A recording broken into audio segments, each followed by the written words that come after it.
ఆయన ఒక జీవో ఇచ్చాడు. ఆయన ముఖాన్ని తగిలిస్తా రాష్ట్రాన్ని తిప్పేదానికి. ఆ జీవో పెట్టి ముఖంలో తగిలిస్తే ఆ జీవోని కాకుండా ఏం అమలు చేసావో చెప్పాలంటే పని. నేను స్ట్రైట్ కోసం అంటే ఆయన బాడీకి గట్టేసి తిప్పుతాం ఆ జీవోని. ఏ జీవో ఇచ్చాడో మీరే చదువుకోండి ఒకసారి పేపర్లో. మీరు కూడా చదివితే మీకు కూడా ఒక ఐడియా వస్తుంది. అప్పుడు నేను చెప్తాను. ఇలాంటి నేరస్తులకి నేను చెప్పేది ఏంటంటే, బాబాయిని చంపి నారాసుర రక్త చరిత్ర పెట్టేసి తప్పించుకోవాలని ప్రయత్నం చేస్తే అన్నిటిని జరగవు. ఎన్ని తప్పుడు పనులన్నీ చేసి వేరే వాళ్ళ మీద దోసేయాలనుకుంటే జరగవు. ఆ రోజులు అయిపోయినాయి.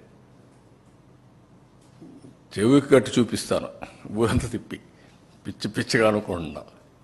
ఏం చేసావో అన్నీ కూడా అంత ఈజీగా ఆలోచించద్దండి. నోటుకొచ్చేట్టు మాట్లాడడం. నిన్న ఏం చేశారో అది మర్చిపోయి ఈరోజు దాని మీద వాళ్ళు విమర్శించే పరిస్థితికి వచ్చారు. ఆ జీవో ఒకసారి చదువు, నేను చెప్పను. చెప్తే మీకు రహస్యం పోతుంది, సీక్రెట్ పోతుంది. You read that. What issued the GO in private colleges, you read that, then మాట్లాడదాం.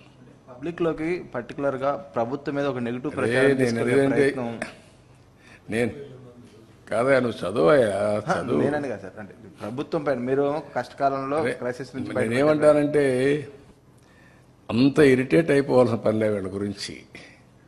ఇరిటేట్ అయిపోతే వచ్చేది కూడా ఏం లేదు. వీళ్ళు చెల్లని కాసులు ఇవే చేస్తారు. నేరస్తులు ఏమంటారు, ఇదే చేస్తూ ఉంటారు. మీరు గుర్తుపెట్టుకోవాల్సింది, ప్రజాహితం కోసం కొంతమంది పనిచేస్తే ప్రజలకు ద్రోహం చేయడానికి కొంతమంది పనిచేస్తూ ఉంటారు.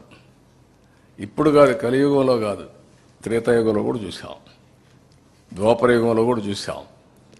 ఆ రోజు కూడా యజ్ఞాలు చేసేవాళ్ళు రాజులు, రాక్షసులు వచ్చి చెడగొట్టేవాళ్ళు. రాక్షసుల మీద పోరాడుతూ యజ్ఞాలు చేసే పరిస్థితి ఇప్పుడంతే. It is a continuous process.